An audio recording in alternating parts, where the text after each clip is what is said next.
देखिए question number 11 related of your book. The question is Anurag and Prem are partners sharing profit and loss in the ratio of 2:1 on 31st March 2020.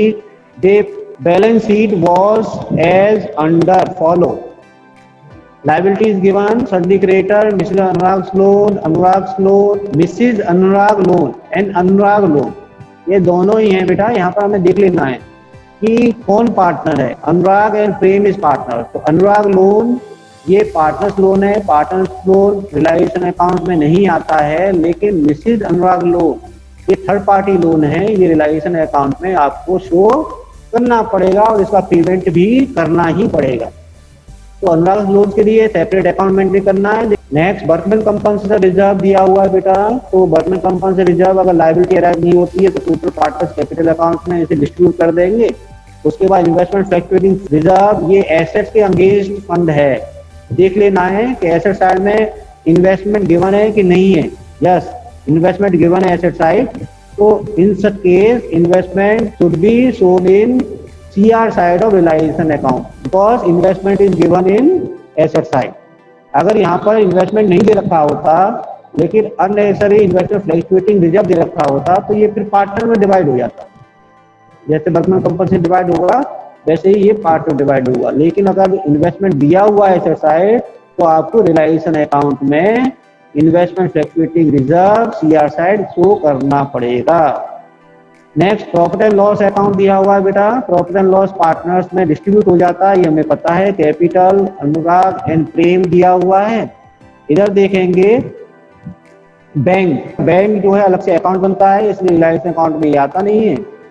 Pranjal sir, investment fluctuation reserve जो है sir, investment अगर दे रखा है तो दिया जाता है sir. अगर इसकी मार्केट वैल्यू और बुक वैल्यू में सर डिफरेंस है उतना ही लेते हैं जितना दे रखा है। बेटा ये ध्यान रखिए, फुल एडमिशन रिटायरमेंट से बिल्कुल चेंज है ये। हमें तो केवल इन्वेस्टमेंट की, जैसे अदर एसेट की बुक वैल्यू हम लिखते हैं उसी तरह से इन्वेस्टमेंट की बुक वैल्यू भी आपको रिलायंस अकाउंट में लिखनी ही पड़ेगी, ठीक है। और उसके बाद कितने में रिलाइज हो रहा है वो फिर वो बैंक में आएगा, क्लियर बात है, ठीक है। मार्केट वैल्यू जो आएगी वो बैंक में आएगी। सन्डी डेटर 60,000 गिवन है। ग्रॉस वैल्यू रिलायंस के DR में दिखाएंगे, लेकिन इसके अंगेज में प्रोविजन है, ये रिलायंस के CR साइड में जाएगा। Stock, furniture, plant, investment and advertisement expenses. Advertisement expenses जो है वो फिक्टिशियस एसेट्स है, इसलिए पार्टनर्स CR साइड में डिस्ट्रीब्यूट होगा। नेक्स्ट देखिए, additional information, the firm was dissolve on the above. Anurag took over 60% of the stock at discount of 20%. 25% of the remaining stock was sold at a profit of 40% of the cost, and remaining in stock was found obsolete and realized nothing. कुछ stock अनुराग take over कर रहा है और कुछ stock को हम cell कर रहे हैं और कुछ स्टॉक से कुछ रिलाइज नहीं हो रहा। तो जब हम कैलकुलेशन करेंगे ना तो इसको अच्छी तरह से हम समझ पाएंगे। Point number second, firm has to pay 90,000 as compensation two worker. तो ये 90,000 इन वर्कमैन कंपनसेशन रिजर्व जो ऊपर दिया हुआ है ना, इसके अंगेंस्ट में लायबिलिटी है। तो 90,000 का वर्कमैन कंपनसेशन वो रिलायंस अकाउंट के CR में दिखाएंगे, ठीक है, और 30,000 पार्टनर्स में डिस्ट्रीब्यूट हो जाएगा। लेकिन ये ध्यान रखना है कि 90,000 का जो वर्कमैन कंपनसेशन क्लेम नीचे दिया हुआ है ना, ये रिलायंस अकाउंट के DR साइड में बैंक में आपको शो करना है। नेक्स्ट देखिए बेटा, संधि creditor took over investment in full settlement. कोई लायबिलिटी होल्डर किसी एसेट को टेक ओवर करता है तो उसको हम रिकॉर्ड नहीं करते हैं। Sundry debtor realise at 75% and plant realise 20% less. ये सभी बैंक अकाउंट में आने वाला है बेटा, इनसे रिलाइज हो रहा है तो रिलाइज के CR साइड में जो बैंक अकाउंट आएगा उसके अंदर शो करेंगे। Prem agree to took over the responsibility of completing dissolution work and he was given furniture and his remuneration. Prem को रिस्पॉन्सिबिलिटी दी कि आप डिसोल्यूशन वर्क को, मतलब फर्म को क्लोज करेंगे, इस प्रोसेस को पूरा आप ही देखेंगे और इसके बदले में आपको जो रेमुनरेशन हम पे करेंगे ना, वो रेमुनरेशन इन कैश नहीं देंगे, उस रेमुनरेशन के बदले में हम आपको फर्नीचर देंगे। तो यहाँ ध्यान रखना कि remuneration of the partner is a liability of the business, लेकिन वो पेमेंट की जा रही है कैश में की जाती है। तो ये ध्यान रखो कि रिलायंस के DR साइड में हम लोग बैंक के अंदर में लिखते रेमुनरेशन ऑफ पार्टनर, लेकिन अगर फर्नीचर दे रहे हैं तो ये एसेट्स दे रहे हैं किसी लायबिलिटी को पे करने के लिए, तो ये बुक्स में रिकॉर्ड नहीं होगा, ये ध्यान रखना है। बिल्कुल। Next point, rights expenses amounted rupees 10,000, 10,000 expenses हुआ है, क्वेश्चन में कुछ नहीं कह रखा है एक्सपेंसेस से रिलेटेड, तो फर्म ही यहाँ पर बियर कर रही है, फर्म ही यहाँ पर पे कर रही है बेटा। क्लियर, ये एज्यूम कर लेंगे। तो आपको कह रहा है रिलायंस ने अकाउंट बनाइए, ये बोर्ड में भी आ चुका है एक बार, रिलायंस ने अकाउंट प्रिपेयर करवा रहा है, 6 मार्क्स में आया है।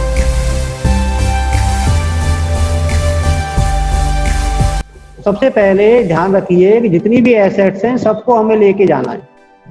कौन कौन सी एसेट्स है बेटा?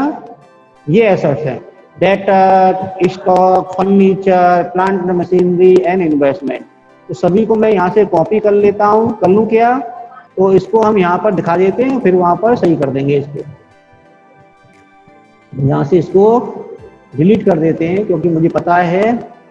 यस, तो यहाँ पर 2 वर्ड लगाना है मुझे केवल ना, तो 2 हो गया यहाँ पर सन्डी डेटर, 2 हो गया स्टॉक, 2 हो गया फर्नीचर, 2 प्लांट एंड 2 इन्वेस्टमेंट। तो ये सभी एसेट्स मैंने डेबिट साइड में आपकी लिख ली। कौन कौन सी एसेट नहीं लिखी? एक तो प्रोविजन फॉर डाउटफुल डेट, क्योंकि ये एसेट्स के अगेंस्ट प्रोविजन है, तो ये सीआर साइड में आपको शो करना है, तो बाय प्रोविजन फॉर डाउटफुल इस साइड में लिखना है। और बैंक अकाउंट नहीं आएगा, साथ में एडवर्टाइजमेंट एक्सपेंसेस दे रखा है वो भी नहीं आएगा। बाकी की सभी एसेट्स आपको यहाँ पे कॉपी कर लेनी है। अमाउंट देख लीजिए सर, अमाउंट कितना कितना आने वाला है, तो डेटर में आएगा 60,000, स्टॉक आने वाला है 1 लाख। नेक्स्ट पॉइंट है बेटा हमारे पास स्टॉक के बाद furniture 20,000 and 20,000 furniture and plant है हमारा 4 लाख। इन्वेस्टमेंट 45,000 है केवल, तो इन्वेस्टमेंट यहाँ पर आपको शो करना है 45,000। अब हमें लायबिलिटीज लिखनी है। लायबिलिटीज में देखिए ये 2 चीजें, 2 लायबिलिटी हमारे पास है, एक तो सन्डी क्रिएटर हमारे पास है, एक मिसिस अनुराग स्लोन, ये आउटसाइड पार्टी है, तो ये भी हमारे पास है ना। तो इन दोनों को मैं यहाँ से कॉपी कर लेता हूँ। कॉपी करने के बाद में सीआर साइड में जाते हैं और सीआर साइड में आपको यहाँ पर इसको यहाँ पर पेस्ट कर देते हैं। Provision for doubtful debt 3,000 given है, तो 3,000 आपको यहाँ लिखना है एंड 60,000 आपको क्रिएटर्स एंड 80,000 आपको लिखना है बेटा Mrs Anurag loan. And then workman compensation reserve भी आएगा, क्योंकि यहाँ पर लायबिलिटी अराइज हो रही है 90,000, तो 90,000 का रिजर्व आपको यहाँ लिखना है। CR side by workman compensation. अब कंपनसेशन रिजर्व नहीं आ रहा है तो कम कर दीजिए, तो ठीक है, डॉट लगा के रिजर्व भी आप लिख सकते हैं। ठीक है सर, ये 90,000 का आपको शो करना है। 90,000 जितने की लायबिलिटी राइज हो रही है उतना का रिजर्व यहाँ डालना है, बाकी का 30,000 का रिजर्व आपको पार्टनर्स में डिस्ट्रीब्यूट कर देना है। इन्वेस्टमेंट फ्लेक्सिबल रिजर्व 10,000, ये तो शो करना ही पड़ेगा, एसेट्स के अगेंस्ट लायबिलिटी है, तो यहाँ पर आपको by investment fluctuation reserve. Amount कितना गिवन है देखिए, बस 10,000 गिवन है, तो 10,000 आपको यहाँ पर लिखना है। यहाँ तक क्लियर हो गया? इसका मतलब हमने बैलेंस शीट की इंफॉर्मेशन सभी लिख दी है ना। अब हमें क्या करना है, नीचे की इंफॉर्मेशन देखना है। Anurag took over 60% of the stock at 20% discount. देखिए भाई, अनुराग टेक ओवर कर रहा है, तो यहाँ पर हम कैलकुलेशन लिख लेते हैं। Stock taken by Anurag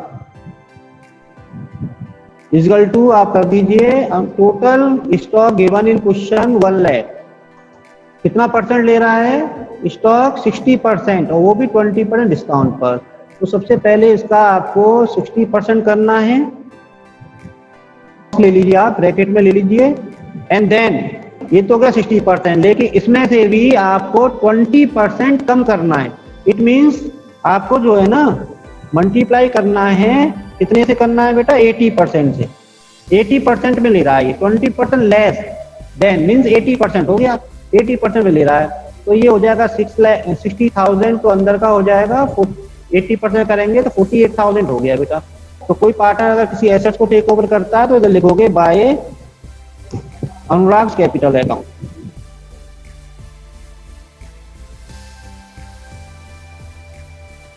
bracket आप शो कर सकते हो,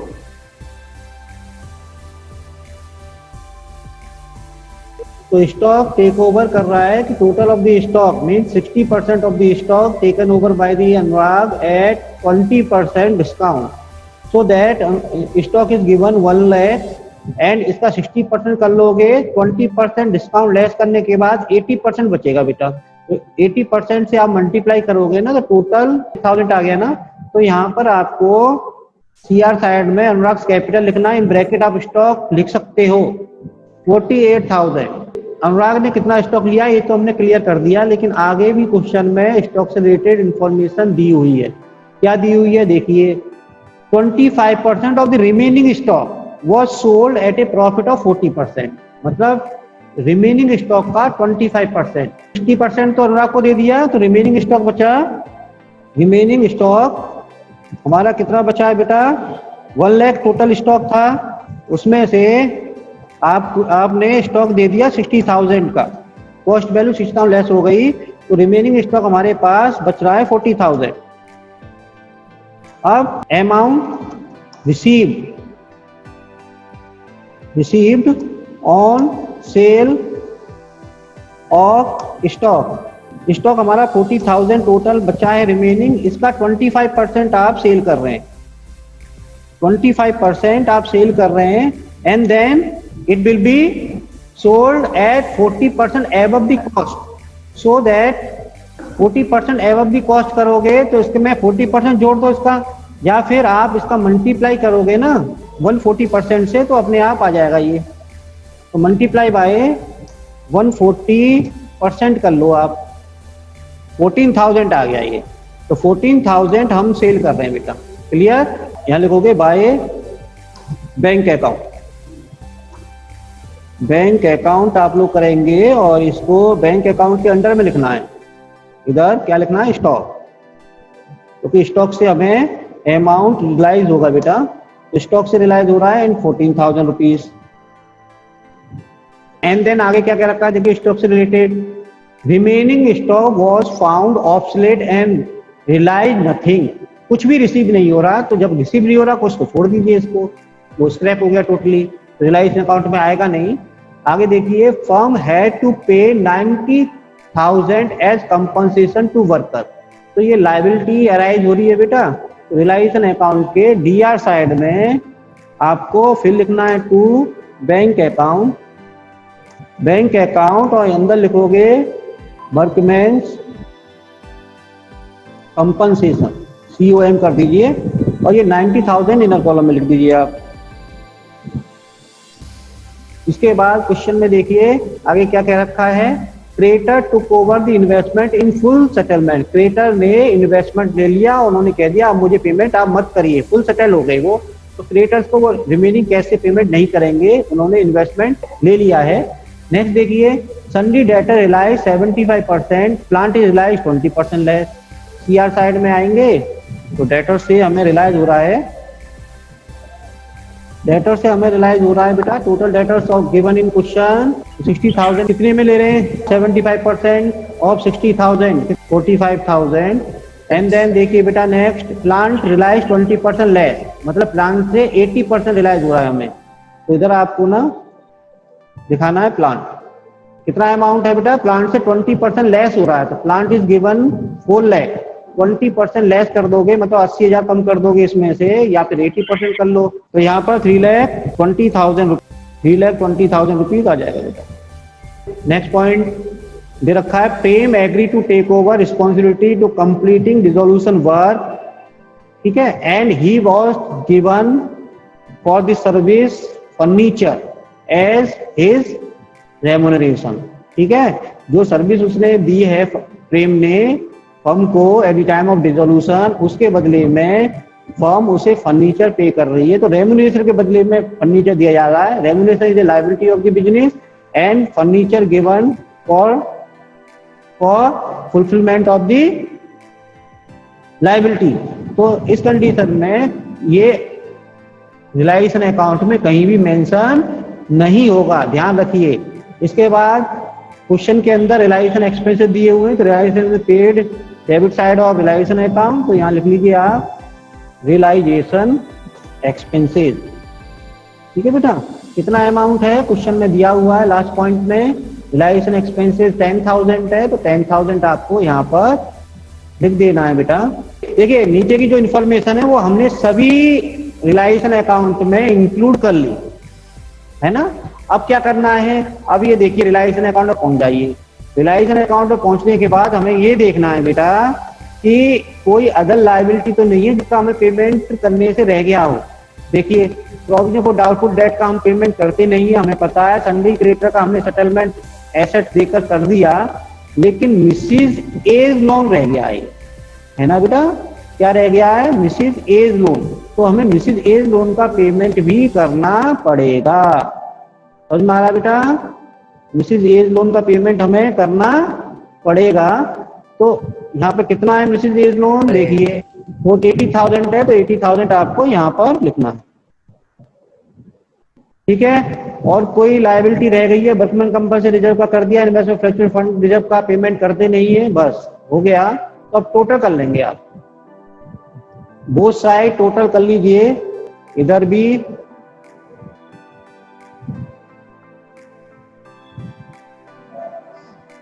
कर लीजिए सर टोटल। मुझे बताइए कितना आ रहा है, ये 1,80,000 तो इधर आ गया बैंक में ना, 1,80,000 तो आपको इधर लिखना है।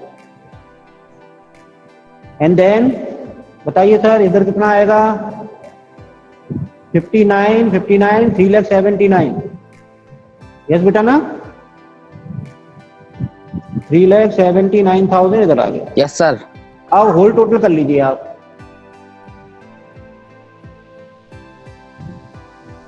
बताइए, बाय लॉस डिस्ट्रीब्यूटेड बिटवीन अनुराग,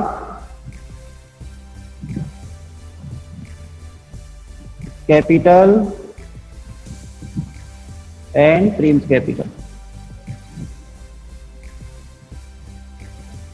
8,05,000 आ रहा है सर टोटल। यस, 8,05,000 इधर आ जाएगा और 8,05,000 इधर आ जाएगा। अब देखिए डेबिट क्रेडिट साइड का टोटल रफ में करेंगे आप, क्रेडिट साइड का टोटल रफ में आने वाला है बेटा 6,70,000। देखो एक बार, और 6,70,000 को आपको माइनस कर देना है 8,05,000। 2:1 के रेशियो में डिवाइड कर दीजिए इसको, कितना आने वाला बताइए, 90,000 ये फर्स्ट क्वार्टर में आ जाएगा, एंड देन 5,000 सेकंड में आ जाएगा, है ना। अनुराग और प्रेम के रेशियो में आपको 1,35,000 का लॉस डिवाइड कर देना है 90,000 45,000, ये आ जाएगा। सर जो लास्ट वाले एडजस्टमेंट था सर उसे बता दो सर एक बार। अच्छा, पॉइंट नंबर 5 ना, प्रेम को एक रिस्पॉन्सिबिलिटी दी है फर्म ने कि आप फर्म को डिसॉल्व करिए और इसके बदले में हम आपको फर्नीचर एज ए रेम्यूनरेशन दे देंगे। तो प्रेम के रेम्यूनरेशन के बदले में फर्म फर्नीचर उसे पे कर रही है।